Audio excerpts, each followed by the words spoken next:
Entiendo es que se ha fugado 86.000 millones de dólares a raíz del 1% de las empresas y el 1% de las personas humanas, que en total han fugado en ese 1%, digamos, tanto de las empresas como de las personas, 57.324 miles de millones de dólares. ¿Cuál es tu opinión de lo que está ocurriendo, digamos, en la actualidad a raíz de este informe y por qué aparece este informe ahora? Mira, yo soy un economista del peronismo. Las categorías que nosotros utilizamos son las categorías clásicas para entender la economía. Yo sí recuerdo que la primera vez que apareció ese indicador en nuestro gobierno, lo desarrollaron conjuntamente Melconian y Redrado. Redrado en ese momento era presidente del Banco Central. Y me acuerdo que tuvimos un debate con Redrado a instancia de Julio De Vido, que a su vez supongo yo que se lo dijo Kirchner, y no pudieron sostener ese debate. Finalmente se demostró que eso era técnicamente incorrecto. Lo que hacía Melconian y lo que hacía Redrado era intentar asustar al presidente Kirchner, diciéndole: mire, presidente, nosotros tenemos este superávit comercial, pero resulta que las reservas del Banco Central no aumentan. Eso significa que se lo están fugando. Y yo digo, ¿pero a qué se refieren con fugar? Claro. Si no hubiesen fugado, ¿qué tendrían? ¿Pesos? Yo en esto, hay momentos en que, por el lugar que nuestros cuadros políticos ocupan y toman decisiones, que hay conceptos que hay que manejar. Exacto. No es que si vos tenés dólares fugaste capitales, y si tenés pesos, ¿qué tenés? ¿No tenés capital? Sí. Digamos, es absolutamente ridículo que alguien me diga que si tiene 100 millones de pesos, tiene pesos, y si tiene $1 millón, tiene capital. Es una cosa que no resiste el sentido común. Y eso, Guillermo, ahora, disculpa, ¿por qué hay algunos economistas que alimentan esto? Como fue el caso de Redrado y Melconian, y ya te lo dije, creo que era meter miedo. Claro. Lo que ellos querían era un tipo de cambio a la baja. Que el tipo de cambio a la baja, al revés de lo que se suele pensar, beneficia a los banqueros, porque los banqueros tienen su activo en pesos. Alguito tienen en dólares, pero mayormente lo tienen en pesos. Con lo cual un tipo de cambio bajo hace que tengan un activo en dólares más alto. Claro. Es al revés de lo que algunas veces piensan los compañeros. El tema es cuando llegás a esquemas de gobierno. Precisamente ese informe del Banco Central, que no leí todavía, pero sé sus comentarios, aparte sé lo que escribieron aunque no lo haya leído, valga la redundancia, pues bueno, es porque es obvio lo que iban a escribir. No termina con ningún hecho delictivo porque no hay ningún delito. No, exactamente. No hay ningún delito. Bien, si no hay ningún delito, ¿qué queremos decir? Yo te digo, cuando los norteamericanos invierten en el mundo, incluido en Argentina o en Sudáfrica, ¿qué hacen? ¿Fuga de capitales? No, invierten. Bueno, ahora, cuando Arcor invirtió en Angola $22 millones, que entre otras cosas permite esa inversión de Arcor explicar que lo de la ANAT y Clarín fueron todas operaciones sobre Angola, porque ahí ya tenés la primera fábrica de golosinas y galletitas en África, la hace Arcor después de la misión que hicimos nosotros, ¿está bien? O sea que yo estoy encantado con que Parani haya hecho esa inversión. Y todos estamos encantados de penetrar en el mercado africano de galletita y golosina. ¿Es una fuga de capitales? Esa no. Bueno, muy bien. ¿Cuál es y cuál no? Cuando cambio pesos por dólares, vos me querés decir que es fuga de capitales, y si no estaría en pesos. ¿Y qué pasa que está en pesos? No, el tema de la fuga de capitales tiene que ver con esta formación de activos, digamos, en paraísos fiscales, como aparecía con Macri. Yo creo que ¿Cuál es la diferencia entre tenerlo en paraísos fiscales o en Angola para la economía argentina? Es que uno paga impuestos y el otro no. Pero si lo que va a pagar impuestos es en Angola. Sí, está bien, pero en Bahamas no. Está bien, pero en Bahamas, que no le vamos a defender la billetera a Bahamas. No, yo no le voy a defender la billetera a nadie. Bueno, yo digo para la economía argentina. Para la economía argentina nos conviene que esté acá, primero. Muy bien, que esté acá para invertir. Sí, obvio. ¿En pesos o en dólares? Sí, no importa qué. ¿Y entonces cuál es el problema? No. Es lo que tenés que generar vos, es que los proyectos de inversión sean rentables, más rentables que comprar dólares. Sí. Mirá, la primera extorsión que me hizo Repsol a mí, yo era secretario de comunicación y creo que fue al gobierno argentino, Repsol, fue venirme a decir en el año 2003, 2004, que si seguíamos atosicando a Telefónica, ellos en el 2004 iban a liquidar todas sus ganancias que las tenían afuera en el mercado argentino, 900 millones de dólares, y por lo tanto nos iban a tirar abajo el tipo de cambio. ¿Se entiende lo que estoy contando? Sí. O sea, YPF, Repsol, dejaba sus ganancias afuera. Y nosotros no teníamos ningún problema que la dejara afuera. Al contrario, él la extorsión la hizo diciendo, mirá que te la traigo, y te tiro el tipo de cambio. Sí. Y yo lo miré y le dije, tráela y te haré un bono. Después, ahora, hasta el año 2011, fin del 2011, las petroleras nunca tuvieron la obligación de liquidar sus exportaciones en el mercado argentino. Lo dejaban afuera. Y el país crecía a tasas chinas. Sí. Bien. Esta es la diferencia cuando hace economía. Un peronista cuando hace economía. Los neoliberales o los progresistas, que tienen las mismas categorías. Porque tanto Redrado como Melconian, está claro que no son progres, ¿no? No. Pues los que, si vos buscas los antecedentes capitales, lo vas a encontrar coincidentemente en dos artículos de Redrado, presidente del Banco Central, en un informe reservado incluso al presidente por el servicio público, que es el que generó este debate que yo te estoy diciendo, Sí. y de Melconian, que lo hacía público. Lo hacía público. Sí, hoy... Bueno, las intenciones de estos muchachos con esto eran muy claras. Era asustar al gobierno peronista. ¿Y ahora? Y ahora es desconocimiento puro, es por la galería. Sí. ¿Viste? No es para el presidente dijo el 1 de marzo ahí en el Congreso que iban a investigar. Y todos sabíamos cuando él dijo van a investigar que salió un informe del Banco Central como el que salió, diciendo tantos pesos se cambiaron por dólares. ¿Y? Sí. Lo sabe todo el mundo eso. Sí, aparte de una economía bimonetaria como la nuestra. Pero a ver, decime una cosa. Una de las acusaciones que tuvo Kirchner, ¿no fue que había comprado 2 millones de dólares? Sí, me acuerdo. ¿Y cuál era el problema? Ningún ¿Que problema. lo traidor a la patria Kirchner por comprar 2 millones de dólares? No. Y en ese sentido, ¿Y entonces? Guillermo, disculpa, en ese sentido, ¿no puede también tener que ver con esto de la necesidad del neoliberalismo de depreciar nuestra moneda local en pos de favorecer justamente a la moneda internacional, al dólar en este caso? Pero si en realidad fueron los propios norteamericanos los que le dijeron no a Menem cuando le fueron a la negociación, le hizo González.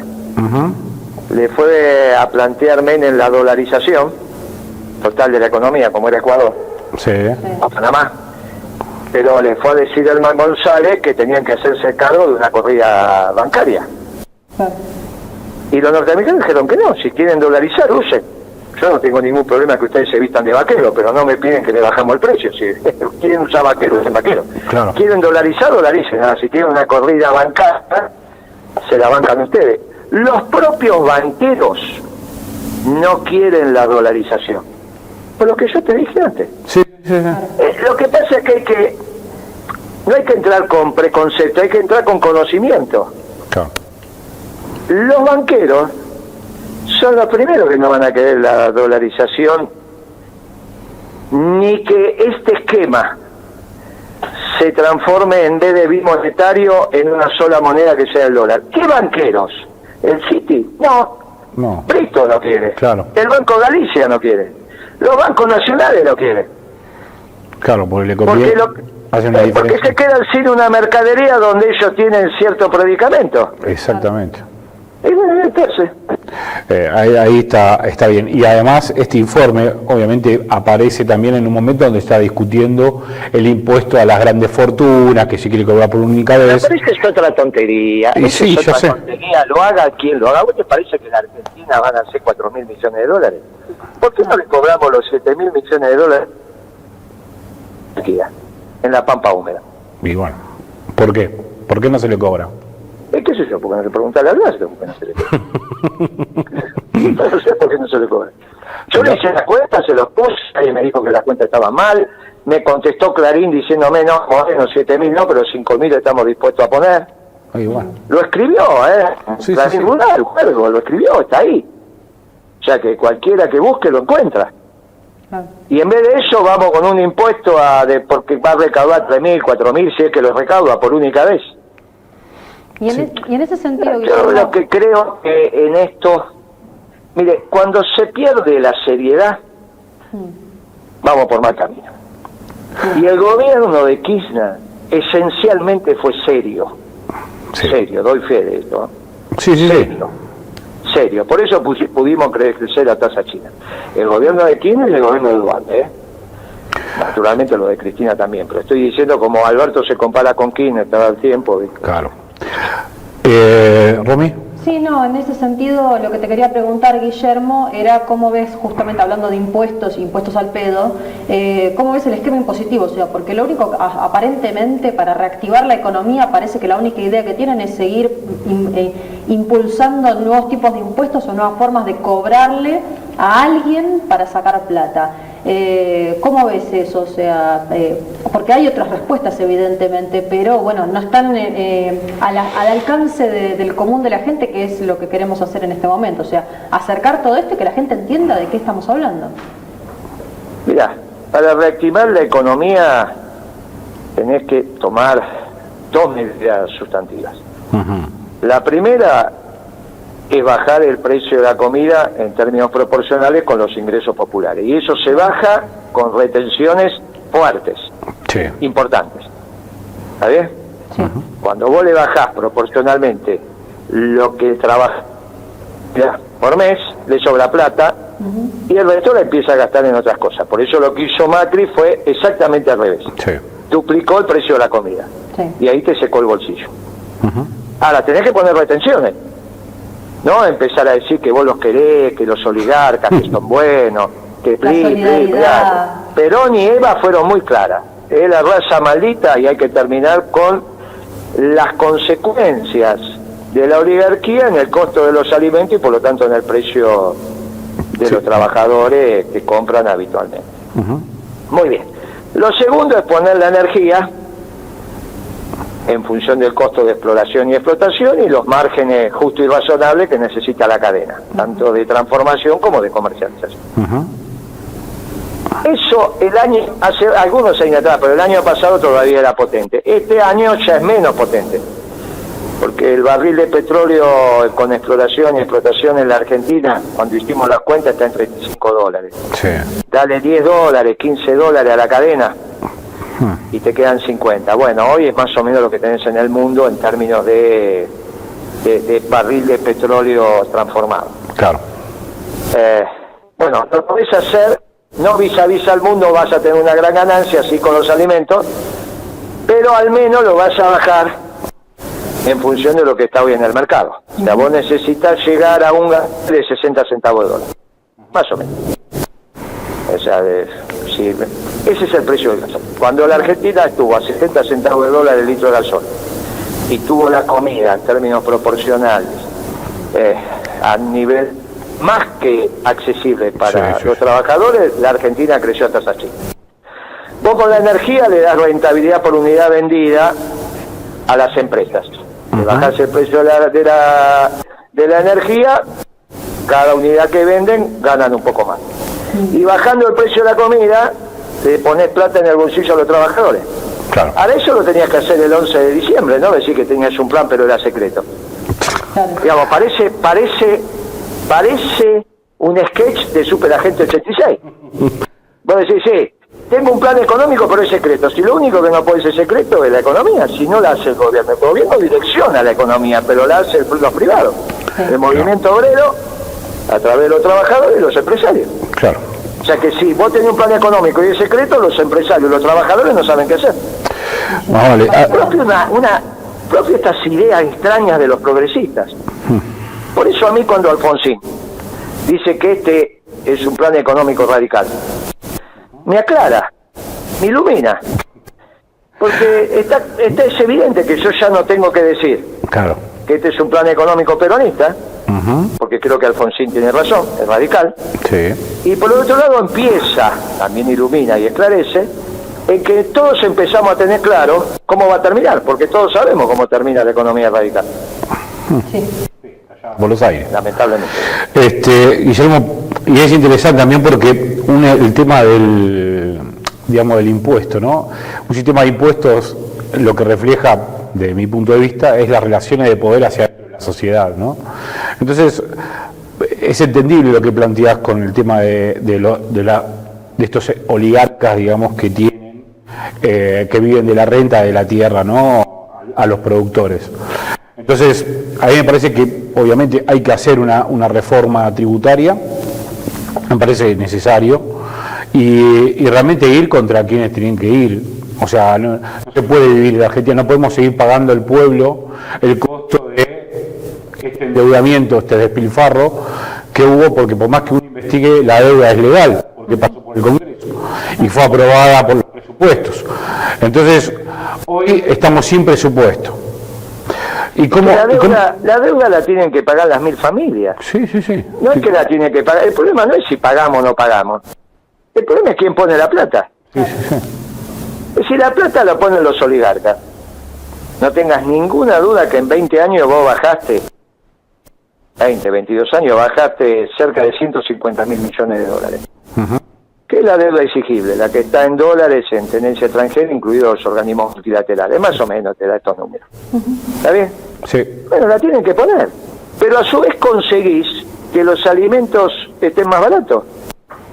Ahora, si en vez de ser eso, que querés hacer ¿viste? Y entonces querés mandar el país al default. Y si no mandás al país el default, en realidad la paga el pueblo, la deuda, bueno, entonces estamos en un lío. Pero sí con un discurso progresista. Claro.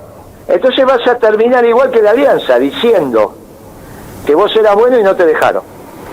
Claro. Bueno, ¿qué querés que te diga? El peronismo no está para eso. Me vas a acordar que Alfonsín ya dijo que este es un plan económico radical. Y si vos lo pensás, el presidente del Banco Central, ¿qué es? Radical. Sí. La recaudadora, ¿qué es? Desarrollista. Sí. El ministro de Economía, ¿qué es? Hincha de Gimnasia de Grima, es lo que se sabe. Y discípulo de Stiglitz. Sí. Bueno, entonces claro, no es solo que la direccionalidad no lo es. Bueno, el presidente dice que es socialdemócrata. Sí. ¿Está bien? Confeso, digamos. Sí. Un reportaje en Perfil dijo, yo soy socialdemócrata. Y quiero que el peronismo sea socialdemócrata. Y yo le digo, no, muchachos, los peronistas no somos socialdemócratas, somos peronistas, precisamente. En todo caso, que armen un partido y ganen las elecciones, ¿no? Claro. Por eso. Entonces, bueno, claro, la direccionalidad que está tomando esto es una direccionalidad que ya sabemos cómo termina. Sí. Ahora, en el medio te arman un montón de discursos que parece como esa dicotomía vida o economía. Pero, ¿cómo puede ser? Si todos sabemos que los ricos viven de su riqueza y los pobres de toda pobreza, cuanto más pobres son, más necesitan salir a la economía para ganarse el mango. Pero ¿cómo va a ser una dicotomía vida o economía? Van en la misma dirección. Tenés que cuidar la vida, tenés que cuidar la economía. ¿Y sí? ¿O piensan que la economía es la plata? No. Piensan que la economía es la plata, no lo que comprás con la plata, pero ¿en qué cabeza cabe pensar eso? Si siempre vos decís... En un chico que se para frente al kiosco y vos le decís que querés y el chico te dice quiero todo. Está bien a los 7 años, 6 años, pero después crece y se da cuenta que tiene que elegir una. Sí. No, ¿cómo vas a pensar siendo adulto que la economía es la plata? ¿Pero qué? ¿Haces un guiso de plata? Es ridículo esto. Ahora, hay cosas que en determinados niveles no se pueden explicar, se tienen que saber. Se tienen que saber. Por el propio proceso natural de selección se tiene que saber. Ahora bueno, me parece que hay un desorden en las categorías y desde ahí se toman las decisiones equivocadas. Sí, y de ahí se toman decisiones equivocadas, se dicen cosas extrañas como tengo un plan económico pero es secreto. Entonces los empresarios te dicen, ¿qué quiso decir el presidente? Cuando dice, ¿qué sé yo qué quiso decir? No sé qué quiso decir. Sí, bueno. Si lo primero que tenés que explicar es el plan económico. Señores, vamos a Mar del Plata, por la ruta 2. Esta es la dirección, manejen bien, hagan esto y vamos a llegar en tantas horas. Listo, sabemos para dónde vamos. Ahora, si vos le decís, tengo un plan económico y es secreto, te vuelvo a decir, parece un sketch de Super Agente 86. Claro. Lamentablemente. Sí, pero... Parecería ser que Caos se hizo cargo del Ministerio de Economía de ese país. Tiene que ir el Super Agente 86 a salvar. Sí, parece... Era la misión que tenía. Es una locura, porque aparte, ¿cómo va a ser una negociación sin decir cuánto ganás, cuánto me vas a pagar? O sea, claro. Yo vengo del comercio igual que vos y a mí me preocupa lo que viene porque yo me di cuenta que en mi caso, por ejemplo, he perdido la cadena de pagos y además me han roto el crédito y además me dejaron sin laburo. Entonces, ¿cómo haces? O sea, como yo un montón de gente. Claro. Entonces, ¿cómo reactivás esto desde una situación, digamos, que es la nada misma? El problema, y esto yo lo digo con mucha delicadeza, el problema es que así es muy difícil que puedan seguir. No puede tener Alberto más de 15 puntos medidos en PBI de déficit fiscal, no lo puede tener. Cuando Alfonsín se fue con 12 puntos. El Rodrigazo fue con 14 puntos del PBI. Y este ya tiene 15 tirando a 16 y nadie quiere calcularlo porque nadie quiere hacer un pronóstico de cuánto va a ser la recaudación que te van a anunciar en junio de lo que recaudaste en mayo con respecto a los gastos que se hicieron en abril. Estuvo todo parado. Sí. Entonces, ¿a cuánto vamos a llegar? Y bueno, ahora el problema es que la primera vez que le va a explotar a un gobierno que se suponía que debería mirar a la sociedad de abajo para arriba. Sí. Ahora, yo no sé, vos imaginate tomar un tren con turno, yo no sé si lo van a terminar de hacer. Yo me levanto y digo, mirá, la verdad que no me sigan contando cosas. Es que es un disparate. Pero vos tomaste algún tren interurbano con turno alguna vez. No.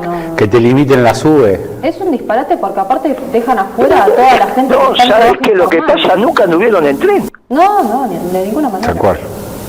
No, Pero no es que tienen ni los neoliberales ni los progres andan en tren. No andan en auto y no Claro, salen de ciudad. vos agarrás una manzana de Martínez y la mitad de la manzana es neoliberal y la otra mitad es progre.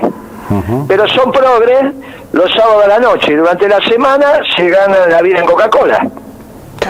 Son gerentes de marketing, gerentes de comercialización. Ahora eso sí, los sábados a la noche nos juntamos con los amigos, comemos empanada, pizza y somos todos progres.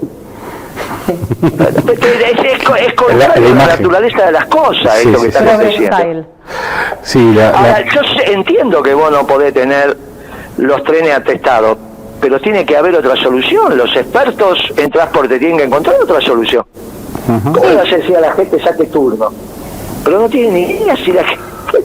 Pero es ridículo. Es que en lugar de pelear con la reta, en el momento que casi los aviones ya no tienen turno, ahora vas a sacar turno a los trenes interurbanos. Pues es ridículo esto. Disparate. Ahora bueno, me dice que no encuentra otra solución. Bueno, muchachos, quédense sin dormir, encuéntrenla. Sí, Que si yo manden a la gente en colectivo. Viene el tren, se satura, listo, va todo, y un ómnibus tras otro, ¿qué va a hacer? Si están parados ahí. Sí, es un gobierno muy contradictorio en sus declaraciones y en los hechos, porque esto que decís vos de la apertura, digamos, de la cuarentena a través del transporte público, es, bueno, no voy a abrir, hay que tener cuidado, pero la termina abriendo. Entonces, ¿cómo es? Le da a los intendentes, a todos, a los gobernadores, que hagan lo que quieran, digamos, dentro de su territorio, porque de acuerdo a cada situación le corresponde una medida. Bueno, esto ha generado una explosión que parece, al menos yo en mi barrio, o se puede ver que la gente hace un día normal. Y bueno, ahora, tampoco vos podías tener la gente encerrada a partir del miedo. Fíjate lo que te pasó en Salta. ¿Qué te enseñan a vos? ¿Que a quién tenés que cuidar? a los niños, a los ancianos y a los enfermos. ¿Estamos de acuerdo? Sí. Sí. ¿Desde cuándo los sectores populares van a apedrear una ambulancia Y desde que que le lleva dicen una eso, trabajadora enferma adentro?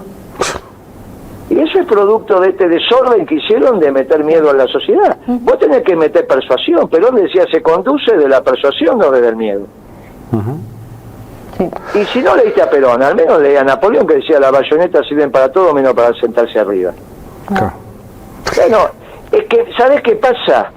El sabio del viejo dijo una vez, un gobierno sin doctrina es un gobierno sin alma. Ujú. Bueno, yo me da la sensación que esto es lo que está pasando. Sí. Hay que volver a la doctrina y tomar las decisiones desde la buena doctrina, que es la doctrina peronista. Así es. Lo puede hacer Alberto y lo puede hacer. Tiene que volver a hacer un reportaje y decir, me equivoqué, no, yo esto de socialdemócrata ya me di cuenta que no funciona. Ujú. ¿Qué va a hacer? Voy a llevar a la Argentina a que genere comunidad y organizada. Ujú. Y voy a tomar las decisiones mirando de abajo para arriba. La economía es una economía clásica. Hay que trabajar todos los días y todos los días tenemos que estar mejor que el día anterior. Como decía aquí, en el ladrillo sobre el ladrillo. Sí. Las deudas se pagan, pero no la plata del pueblo, la plata de los oligarcas. Ujú. La comida tiene que estar en un precio razonable para los ingresos populares. La energía, la Argentina es casi todo logística. Por lo tanto, si la energía está cara, estamos fritos. Sí. Mira qué fácil. Fue lo que hicimos. Sí. Si realmente dice que aprendió, tiene que hacer lo que hicimos. No ponerse a inventar. Sí. Tiene que hacer lo que hicimos, que ya dio resultado. No, en vez de eso, ahora hacen un libro. La Argentina del futuro. Hoy lo puse en el artículo que publiqué en BAE, lo puse como si Sí, fuera una bueno. cosa disparatada lo que escriben ahí. No hay uno que se le ocurra hablar de la doctrina peronista. Uno, aunque sea. Y bueno. Pero bueno, Guillermo. la realidad de esto es que si lamentablemente Ricardo Alfonsín tiene razón, esto ya sabemos cómo termina. Sí. Y después los peronistas apretaremos los dientes y diremos, bueno, nos toca un ciclo más Sí. para que avancemos en la felicidad del pueblo. Pero no nos confundamos. Esto no es que le está yendo mal al peronismo, ¿eh? No. No, no, no. No, Muy sí. bien. Guillermo, te agradezco el llamado y estamos al habla pronto. Y siempre que llovió paró. Así es. Y a la larga la esperanza siempre está en nuestra doctrina. Ujú. Y finalmente no solo la Argentina precisa peronismo. Como vienen las cosas, el mundo también necesita peronismo, porque finalmente el viejo tenía razón. Sí, claro. Terminados los soviéticos, los ganadores de la Segunda Guerra, por Oriente quedan los soviéticos y por Occidente queda el liberalismo, quedamos los peronistas de tercera posición. Les mando un abrazo, Un abrazo y grande. gracias por el llamado. Gracias. Gracias.